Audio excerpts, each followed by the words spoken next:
in the building in Tydysgu and there's a fire alarm. Sorry, Rhiannon.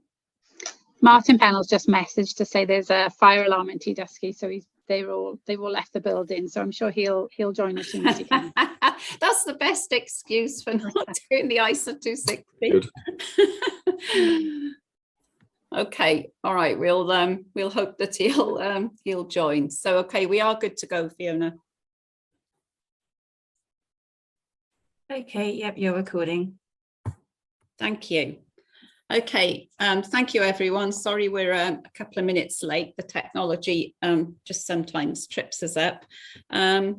So welcome to the Audit and Assurance Committee, the final accounts Audit and Assurance Committee, Thursday the 20th of July via Zoom. We've got quite a big agenda today. So as with the Audit and Assurance Committee a week ago, we'll try and keep our foot on the pedal as we're going through and hopefully be able to bring it in on time.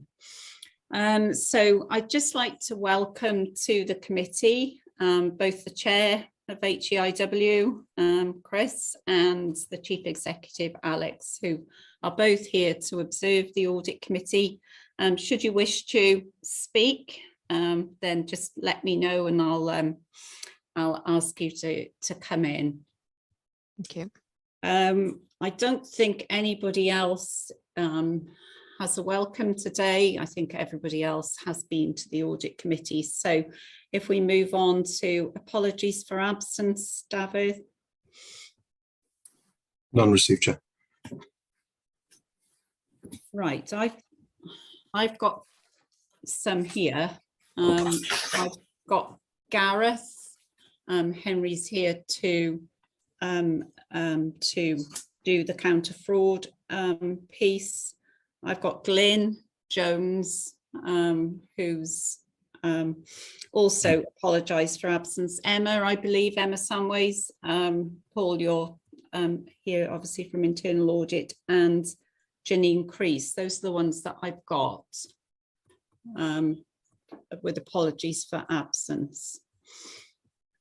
So if we move on to declarations of interest, do I have any declarations of interest today? No? Okay.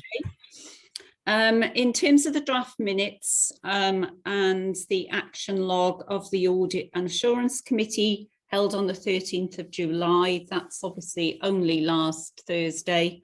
So they'll be available at the next meeting of the committee on the 12th of October, and both sets of minutes and action logs will be considered then. So do I have any matters arising? No. Okay, let's move on swiftly then to part 2, matters for consideration. And we need to do this in the right order. And I'm sure both Matt and Helen from Audit Wales will guide us through. Do we need to move the agenda around, Rhiannon, in terms of Martin standing, I assume, in the car park with a fire alarm?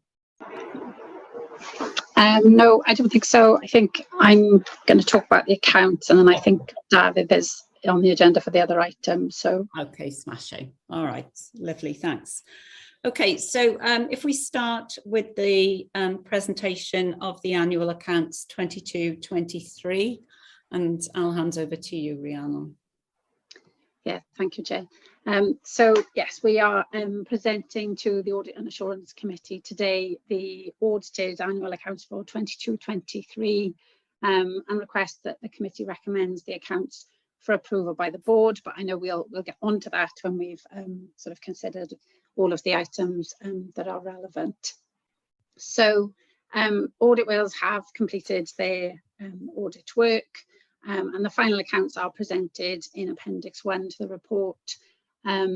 They intend to issue an unqualified audit report against the annual accounts presented, but I need to draw your attention to the fact there have been corrections for material misstatements that affected the financial year, and those adjustments are set out in the report in more detail. And as the accounting treatment was actually adopted since the beginning of HEIW, the opening balances, as at the 1st of April 21, have also been adjusted to recognise the change in accounting treatment. So the financial statements presented include adjustments in the audited year and a prior period adjustment in 21-22. Apart from those adjustments that have been made, there are no other non-trivial misstatements identified. So the accounts are, other than that correction, not amended since the draft was shared previously. There were a number of disclosure amendments that have also been made, and they have been detailed in the ISA 260 report. And there was one recommendation in respect of intangible assets and how we are going to account for those going forward, and that recommendation has been fully accepted. So I was going to stop at that point and ask if there are any comments or queries on the accounts as they are presented. Thank you, Rhiannon. I wonder if we should if we move on to the ISA 260 and then maybe take questions at the end of that, okay, because some of the questions may be answered as Audit Wales go through that. So can I move on to 2.12, the ISA 260 and letter of rep? Yeah, thank you, Chair. I'll briefly take you through that and hand you over to Helen, if that's okay, in terms of the main detail of our report. But before you consider the recommendation on the accounts as well, as you mentioned, I think it'd be helpful to discuss the annual accountability report and performance report in the round as well, before deciding on that. But good to join you this afternoon, and it's always nice to join you at this stage of the audit, because it means we've largely concluded our work, which is always a key milestone for us. After a significant amount of work, not only for the audit team, but also for your finance team. And we're grateful to Glyn, Martin, Rhiannon, and the wider team indeed for the support and cooperation throughout the audit cycle. We couldn't have got to this stage without that, so thank you. I think Rhiannon's covered some of the key points already, but as Rhiannon mentioned, I think once you provide us with a letter of representation, which is contained within Appendix 1 of the report, and that contains just standard recommendations. There are no additional items or requests there. And once the board approves the accounts, the Auditor General does intend issuing a qualified opinion on the 22-23 financial statements, so a positive outcome there. I'll maybe just touch on a couple of key things to just draw the committee's attention to in the main body of the report, if I may, Chair. Firstly, I'm sure you're familiar, we never give absolute assurance that the financial statements are free from material misstatement. We apply the concept of materiality standard practice, and for this year's accounts under consideration, that's just under 2.9 million for the main accounts, but we also identify a couple of areas where we apply a lower threshold because they're of particular interest to the reader of the accounts, and that being the remuneration report and also related party disclosures, specifically around personal interests. When Helen presented the detailed audit plan to you back in April, I think that was done on the basis that we hadn't quite concluded our planning at that stage, and I'll explain the implications of that to the committee now. But within that plan, we also identified one potential threat to auditor independence, relating to one of the team members being related to a training grade doctor. And I can confirm and reassure the committee that we've mitigated the risks around that. So we've complied with our ethical standards in that respect. So I think it's just important to flag that. I know there's been keen interest within the organisation in terms of the impact of the revised auditing standard ISA 315 on our planned audit approach in response to the new industry standards. I have to say it's been a challenge for us trying to get to grips and fully understand the implications for us.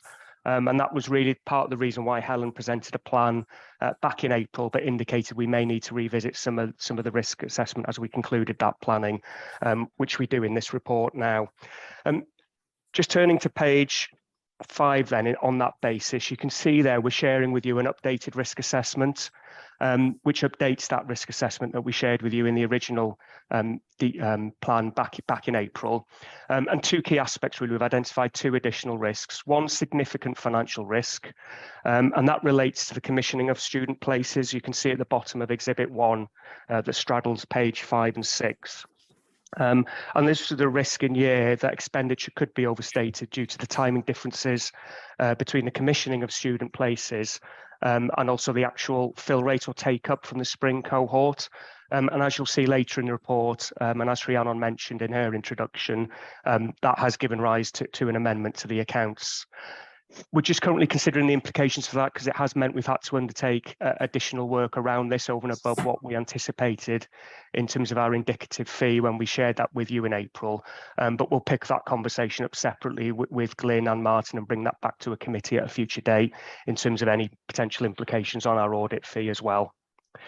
And then just finally turning to the second additional area of focus on page 6, you can see we've added an additional risk there. Excuse me, relating to the remuneration report. Obviously pulls on information from various sources, relying on other information, and there's a reduced level of materiality there. So again, no significant issues arising from that work that we undertook. I'll just hand over to Helen at this point, if I may, Chair, just to briefly touch further on the corrected misstatements and any other aspects of the report, and happy to take any questions at the end. Diolch. Okay, thanks, Matt. So just to take you through a little bit more detail about the misstatements that both Matt and Rhiannon have touched on. So paragraphs 19 and 20 in Appendix 3 detail the 2 material misstatements which have been corrected with the final accounts presented to you today. As mentioned, there is also an impact on the prior year, so prior period adjustments have been processed. So the first misstatement is an adjustment to recognise that as 31st of March annually, HIW has prepaid from the August of that financial year fees of students who commenced training on the spring cohort. So the full effect must also consider that the courses are spread over 3 years. So in effect, you've got 3 years of prepayment. So the magnitude of the prepayment that is now recognised as at 31st of March 23 is almost 4.9 million, and prior periods have been amended to account for that impact on the prior years as well. Just to note that the payments have been and continue to be made in accordance with the contracts, and nothing's changed about how HIW process those payments. But this adjustment is to more accurately reflect the financial position of the HIW at that point in time, so as at the end of March. The second misstatement similarly has been raised and processed to reflect the position at the end of March, noting that payments are also made in accordance with contracts.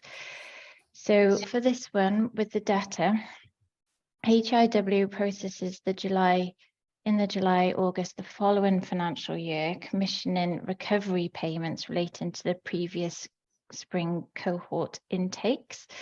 So as at 31st of March, a reliable estimate can be made of such recoveries for 22-23, and this figure is 3.15 million for 22-23. Impacts of the prior years have also been amended. So the net effect of these corrected misstatements and prior period adjustments on the 22-23 outturn is an increase in the underspend against the revenue resource limit to 1.141 million from the draft accounts, which stated just £105,000 underspend.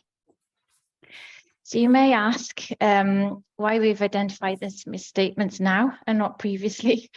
In our previous years, our approach to our audit has been fully substantive. So that was where we were led to agree what was paid against the contract. So that was all fine. For 22-23, we were aware of the new contracts coming on board. And under our new audit approach, we were required to do more detail of understanding the systems and the information and the financial flows with regarding the commissioning. So this highlighted the 2-phase intake and also then the potential for payment in advance and the recovery payments.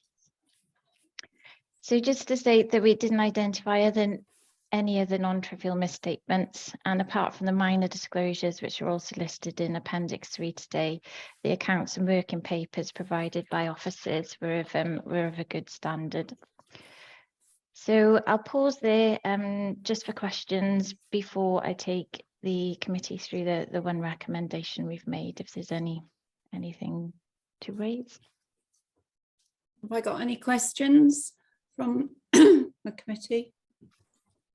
I mean, I've just got one observation, I guess, Helen, two probably. I guess the first is that we've raised this probably annually as an issue, and certainly at the early stages of HEIW. So in some ways, I'm pleased that what I consider to be the proper accounting treatment is now there. So so as an audit committee, I guess we're pleased in many respects that it does more accurately reflect, as we have discussed each year.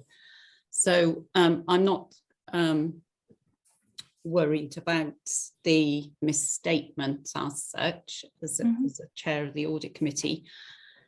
The issue of the amendment and the underspends that we've now got, are there any consequences of having a large underspend? Because I presume after discussions it's held in our accounts rather than transferred back to the Welsh Government.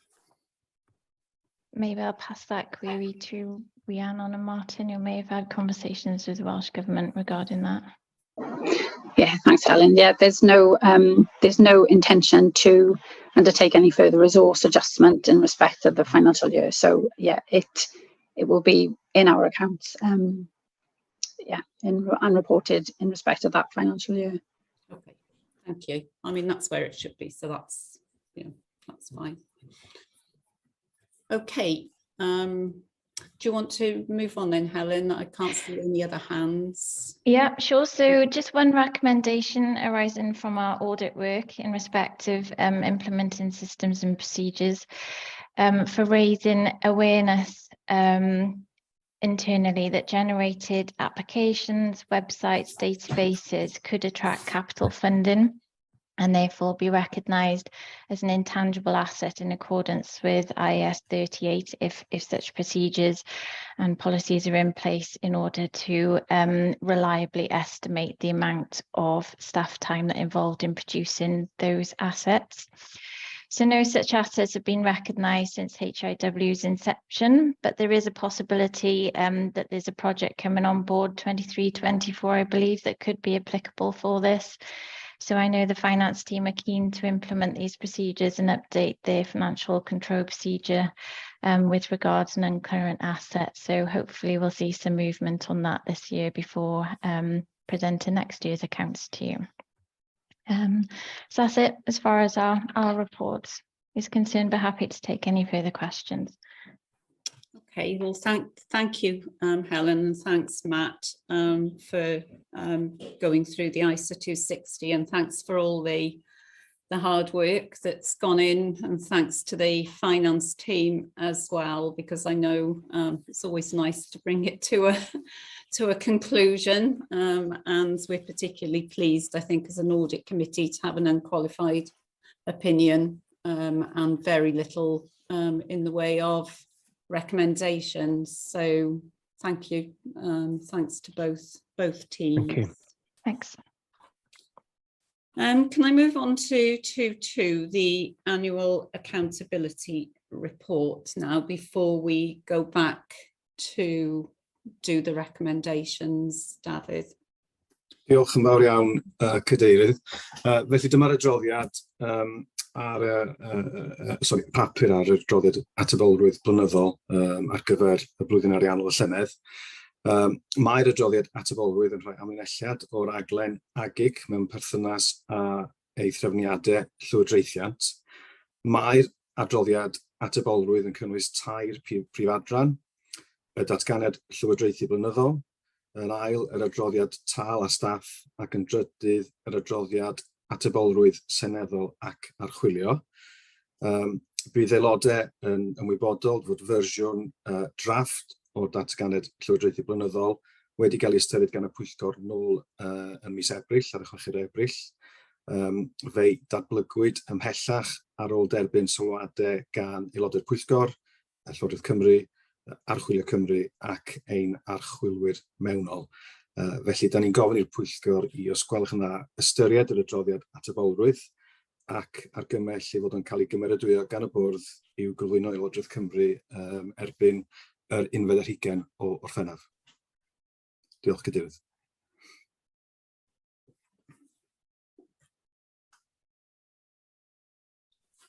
Thanks, David. Any questions on the accountability report? I know we've had an opportunity to see it previously. No, can't see any hands. Okay, thank you, David. So the committee's asked to consider the accountability report and recommend that it's approved by the board for submission to the Welsh Government by the 31st of July. Is everybody happy with that? Yeah. Thank you. Okay, item 2.3, the performance report 2022-23. David? Diolch yn fawr iawn, Cadeirydd. Felly dyma y papur ar ein adroddiad ar ein perfformiad blynyddol ar gyfer yr flwyddyn ariannol diwethaf, sef 2022-2023. Mae'r adroddiad perfformiad yn amlinellu perfformiad agig dros y flwyddyn a fu. A felly, dyn ni'n gofyn i'r Pwyllgor, os gwelwch yn dda, ystyried yr adroddiad perfformiad ac argymell i fod yn cael ei gymeradwyo gan y bwrdd i'w gyflwyno i Lywodraeth Cymru erbyn yr 11 o Orffennaf, os gwelwch yn dda. Diolch yn fawr iawn, Cadeirydd.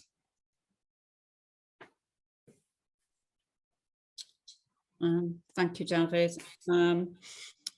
Any questions on the performance report?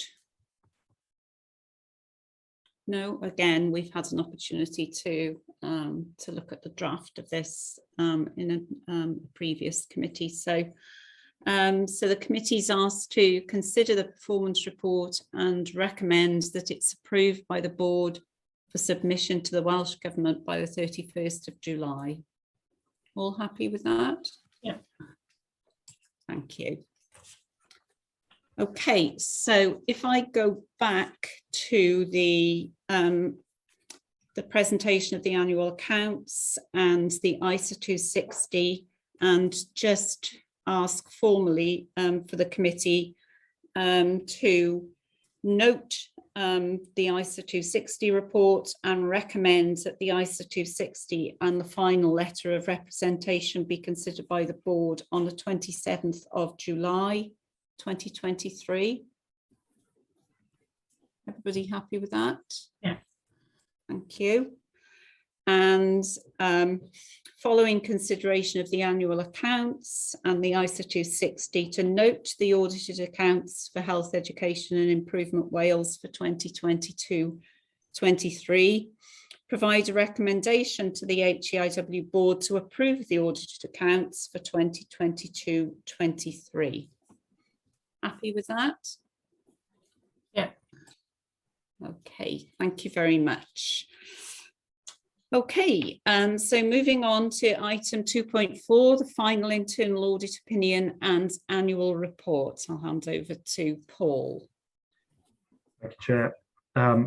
So the draft annual report went to the May Audit Committee, and at last week's Audit Committee, we updated the committee just to let them know that all of our outstanding work had been completed, and that was reported last week. So this final version of the annual report and opinion reflects the completion of the work for 22-23. Overall, the opinion was one of reasonable assurance, and all of the performance metrics that we measure ourselves and to a degree the return of the organisation as well were all green and positive. So that was good stuff. Not intended to say much more on it than that. Really, we've covered a lot of ground throughout the year, and grateful for the help and support of HEIW to help us get over the line. Thank you, Paul. Any questions for Paul? No, as you say, Paul, we've had an opportunity to see this in its prior forms. So Very pleased, obviously, that we've got a reasonable assurance for HEIW, and that by and large the audit work seems to have gone reasonably smoothly. So again, just a big thank you, I think, to the internal audit team for all the effort that you've put in. And I know that you've made great efforts to make sure that we bring all the work in line with the audit year, and I'm really grateful for that. And I know that everybody in HEIW has played their part as well in turning the audit reports round on time. So thanks very much, and again, pleased as an audit committee to get assurance. Thank you, Chair. I'll pass those on. Thank you. Moving on to 2.5, Improvement Cymru Memorandum of Understanding. David, are you taking this one? Yes, Chair. Diolch, Cadeirydd. Felly papur i'w nodi ydy hon, dyma y memo da ni wedi cytuno gyda Gwelliant Cymru. Papur gwybodaeth ydy hon, fel ni'n dweud, dylid nodi fod Gwelliant Cymru bellach yn rhan o gweithrediaeth y GIC neu'r NHS Executive newydd. Gan hynny, mae'n bwysig pwysleisio fod hyn yn datblygiad newydd, a felly mae'n anodd cadarnhau yn union beth fydd obligiadau y newid hyn o ran ein perthynas ni gyda Gwelliant Cymru. Byddwn felly yn gweithio'n agos ar corff i sicrhau fod y memo yn parhau i adlewyrchu disgwyliadau'r ddwy ochr o ran gweithio gyda'n gilydd. Felly, fel o'n i'n dweud, papur i'w nodi ydy hon, os gwelwch yma. Diolch, Cadeirydd.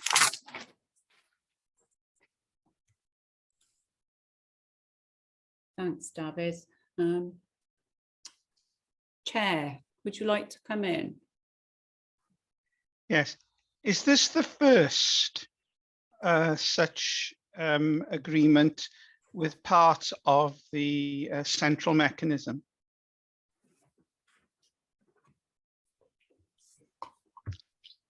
With the NHS Executive, because as you point out, it's gone into the NHS Executive. And in terms of the governance, I'm asking if this is the first, or are there other examples, and what have organisations that gone into the NHS Executive, what's happened with them and such agreements? So, pick that up? Yeah. So, thank you, Chair. I will need to check that with regards to the first part of your answer. I believe it is, yes, it is the first, but with regards to the second element of your question, I'll need to get back to you to confirm that. Can I suggest that we should, because I think the governance map of all of this is very important. I just think it'd be worth just having a good think and an opinion on it, because we're signing up an agreement with part of something, which is not a something of itself anymore. Thanks, Chair. I had similar sort of questions, comments, David, on this one. I first of all, I wasn't quite sure if it was complete, because if you look at page 5, we seem to be responsible for doctors and dentists, and I think we're responsible for more than that. So it does briefly mention pharmacists, but I wasn't quite sure if it was complete. And I guess my second question was, might be useful for the committee to understand, or indeed the board, what exactly Improvement Cymru are responsible for. So it sort of links a little bit to the Chair's governance question in terms of how we relate to these sort of bodies. Alex, I can see your hands up. You're going to help us out. Yeah, thanks. So I think that it's important to have clear agreements with the parts of the bodies that have gone into the NHS Executive. So although this was started when Improvement Cymru was part of Public Health Wales, I think as it moves into the Executive, it's still really important to have an agreement, and it is only an MOU. No money is passing hands. So but I think, you know, the clarity is really important. We have traditionally had an MOU with the NHS Collaborative, which has also gone into the NHS Executive. I was going to use the opportunity of us agreeing this MOU to write to Judith to just clarify for her benefit that this is the way that we've tried to make sure that roles are clear. I certainly don't see that as representing a risk. I think there's more risk in not doing it. But I do think that we just need to flag that with the Director General so that she can note that in the context of the evolving arrangements around the NHS Executive. In terms of Improvement Cymru's role and our role, so what has evolved over a number of years, predates HRW, is that we have taken on the role of providing our medical and dental trainees with improvement skills training as part of their development, and that was in response to GMC and college requirements. Where possible, that team is flexible and expands into other areas, but that's based on resource availability as opposed to their core role and the reason why they were established in the first place, and that's why it is more narrow, Jill, than the rest of our workforce. Improvement Cymru's role, technically, is for the employed workforce, but increasingly we are working alongside them to look at other opportunities to work more collaboratively, and we also have had requests from our university partners to look at our quality improvement team providing support there. But again, you know, what we have to be cognizant of is the reason that we've got the resources and we've got the team is specifically for medical and dental. So that has to come first. And, you know, happy to build on and expand that team as we go forward, but that won't be linked with Improvement Cymru. I hope that clarifies the issues. Very helpful. Thank you. Thanks, Alex. And yes, I think we'd endorse that way forward as a committee, certainly. In terms of governance. Okay, I can't see any further questions, so committee members are obviously asked to note this memorandum of understanding. Happy with that? Okay, moving on to 2.6, the audit recommendations tracker. Dafydd. Diolch, Cadeirydd. Felly dyma'r adroddiad ar y traciwr archwilio.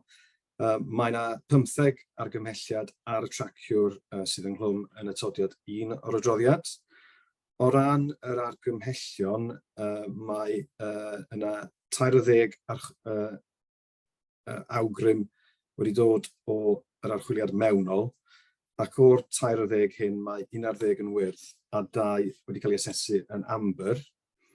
O ran yr argymhellion a derbynwyd gan yr archwilio allanol, mae 2 argymhelliad yn wyrdd ac 1 yn goch.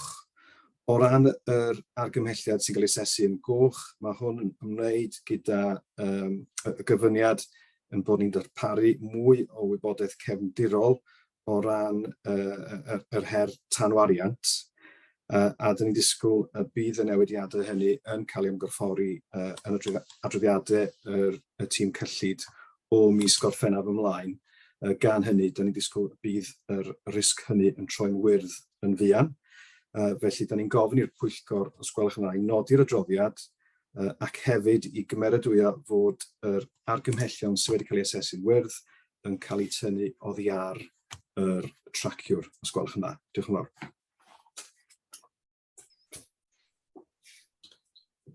Thank you, Dafydd. Any questions on the tracker? Can I just confirm, because it was a little bit faint, that the red risk, the financial issues, maybe one for Rhiannon actually, to make sure that that's going to be included in the July board paper? I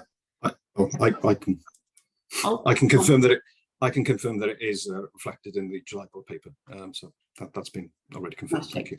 Okay, thank you. Sorry, Dafydd. Thanks. That's right. No, that's okay. Thanks very much. Okay, so we're asked to note the report, consider the progress, and I have to say, really pleased to see that a lot of these are green and being actioned. it's unusual, shouldn't be, but it is unusual to see an audit tracker where there's a lot of implemented recommendations. So, so really well done to everybody who's played their part in that. And also we're asked to approve that the recommendations on the audit tracker assessed as completed and given a green rating are withdrawn from the tracker. Yeah. Happy with that? Thank you. Okay, 2.7, David, again, review of the Audit and Assurance Committee terms of reference. Diolch, Cadeirydd. Mae'n ymarfer da yn bod ni'n gwneud hyn yn flynyddol, bod ni yn ystyried cylch gorchwil y pwyllgor ac yn ystyried os ydy'r cylch gorchwil yn parhau I adlewyrchu'r gwaith yma'r pwyllgor yn ei wneud. Y bwriad ydy fod hyn wrth gwrs yn rhan o'r broses ehangach da ni'n ymgymeryd o ystyried standing orders AGIC. Felly da ni'n gofyn i'r pwyllgor os gwelwch yn dda ystyried ein cylch gorchwil ac I wneud unrhyw sylwadau arnynt os gwelwch yn dda.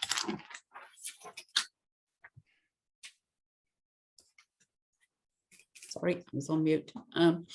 Thank you very much, David. Any comments on the terms of reference? No, happy to review and agree the terms of reference. Yeah. Yeah, thank you. Okay, 2.8, the review of the standing orders. David? Diolch yn fawr iawn, Cadeirydd. Felly mae hyn yn dilyn ymlaen o'r papur diwetha. Da ni yn ystyried ein rheolau sefydlog yn flynyddol. Bydd aelodau'n gallu gweld o'r papur yn bod ni awgrymu man newidiadau i'r papur. Ond mae papur hefyd yn cadarnhau bod yna diweddariad I wneud ar lafar o ran y mewnbwn da ni wedi derbyn o ran pwyllgorau addysg a'r pwyllgor RATS. Felly o ran cylch gwaith neu cylch gorchwil y pwyllgor RATS, mi fyddwn ni'n gwneud rhyw fan newidiadau I cadarnhau rôl y pwyllgor o ran apwyntio uwch swyddogion a swyddogion i'r pwyllgor gwaith. O ran y pwyllgor addysg, da ni wedi derbyn man newidiadau I gadarnhau gwaith y pwyllgor o ran ansawdd ac o ran gwelliant parhaol. Mi fydd y newidiadau hynny'n cael ei ymgorffori yn y papur ar y rheolau sefydlog sydd yn mynd i'r bwrdd yn mis Gorffennaf. Felly, diolch Cadeirydd.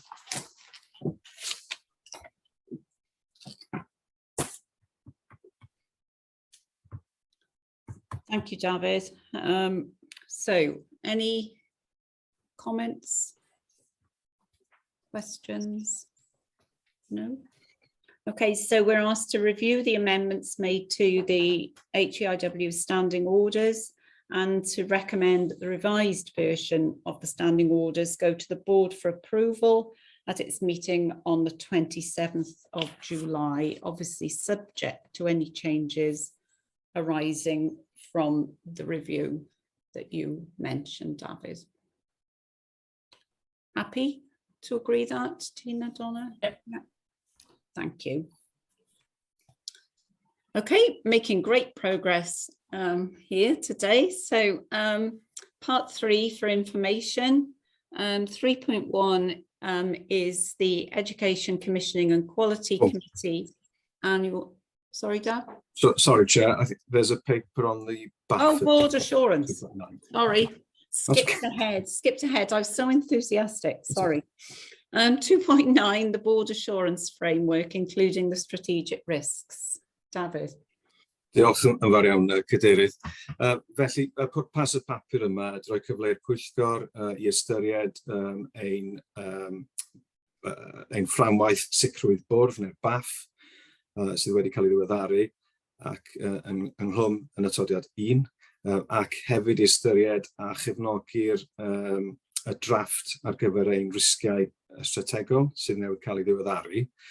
Felly mae'r adroddiad yn tynnu sylw at y ffaith fod y BAF yn ddogfen dynamic.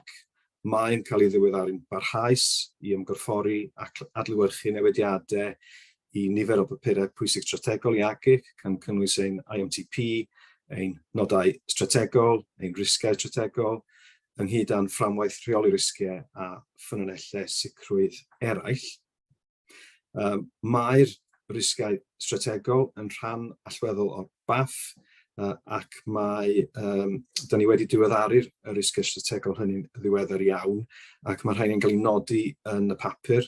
Mae'r drafftiau wedi cael ystyried gan aelodau'r bwrdd ac gan aelodau'r pwyllgor gwaith yn ystod y misoedd diwethaf. Felly, da ni'n gyfynnu'r aelodau'r pwyllgor felly i adolygu a nodi'r BAF am sicrwydd ac argymell bod y risgau strategol drafft fel y rhai amlinellir ym mharagraff T o'r papur hwn i bod nhw'n cael ei ystyried a'i cymeradwyo gan y bwrdd mis Gorffennaf, os gwelwch yn dda.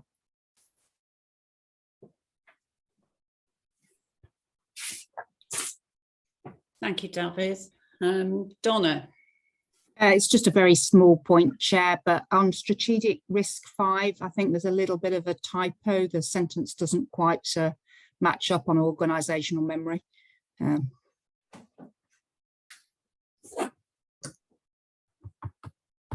David, it might be a bit of a cut and paste. It's sort of, if you read it. Okay. Well, I'll still open up the English language version. Bear with me a second. Looks like, yeah, it's just not quite right. Doesn't read right. can you take that away, David? And yes, we'll take that away. Look at that. Thank you. Obviously, members have had an opportunity to to look at the draft strategic risks. The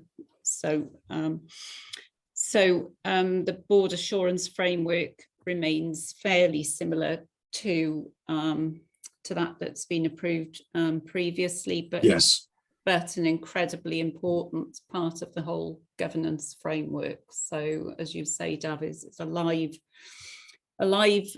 document and can be updated at any point in time.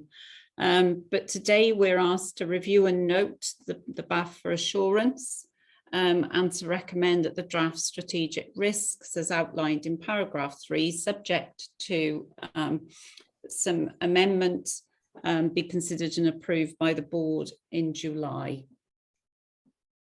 Happy with that? Yeah, thank you. Right, apologies for jumping ahead. So moving on to part 3 for information, the Education, Commissioning and Quality Committee annual report. This was considered at the ECQC committee on Monday. I don't know if, Tina, whether there's anything that you want to add, or are you happy for this to be noted? If it to be noted, Chair, there were no changes following ECQC review. So, thank you, Tina. So we're asked to note that the ECQC has approved the annual report 2023 for submission to the board for assurance and note it for information. Everybody content with that? Thank you. 3.2, the NHS Counter Fraud Authority Strategy 23-26 and Business Plan 23-24. Henry, do you want to say anything on this at all? Thank you. What I did want to say, I do have a breakdown of the details of their strategy and the business plan, but I think it's important to note that whilst we as NHS Wales and the Welsh Government buy in some support services from the Counter Fraud Authority, there is a NHS Wales Fighting Fraud strategy from 2019, which hasn't been updated yet and isn't going to be updated until the review of the Counter Fraud Services structure as a whole in Wales is completed. And therefore, realistically, that strategy that's been put out by the CFA, if you've had a chance to look through it from the link, is very heavily focused on England, and all the data within it is mainly for England and doesn't necessarily have an impact on us. The only real change is that they're looking more at understanding fraud and risk assessments, which I think from all our meetings about risk, we're all aware that we're already looking at and doing, and the strategies are probably developed in line anyway. So unless you wish me to go into more detail about the report, I think that should about cover it. Thanks, Henry. That was nice sentiments when I read it. I thought I couldn't quite see the Welsh flavour in there. Nevertheless, it is of interest, and so I'd recommend that people do have a quick look at it. Obviously, do we have any timescales for the review of counter fraud in Wales? I don't, unfortunately. I know they're going through consultation with the Director of Finance and reviewing the papers that were submitted by Shared Services and the Counter Fraud Service Wales about the different options available.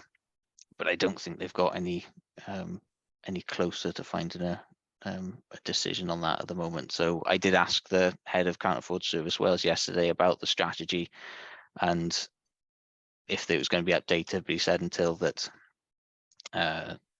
it has come to a conclusion, they won't be updating their strategy, and he didn't give any timescale, unfortunately. Right. That's a shame, really, because we need a strategy regardless of the structure. Yes. Yeah. Okay. All right. Well, thank you, Henry. I won't push you any further on that. So we're asked to, obviously, that's there for information and for people to dip in and have a look themselves. So that, I can't see any other hands, so that brings us to a close. I haven't been notified of any other business. Does anybody have any other items of business? No? Okay, well, thank you all very much for attendance today. 2 audit committees in a week is good going. So the date of the next meeting is Thursday, the 12th of October, 2023 via Zoom and in Dusky. So thank you all very much for attending today. Have a good afternoon. Diolch. Bye. Diolch. Thank you. Bye now. Thank you. Thank you.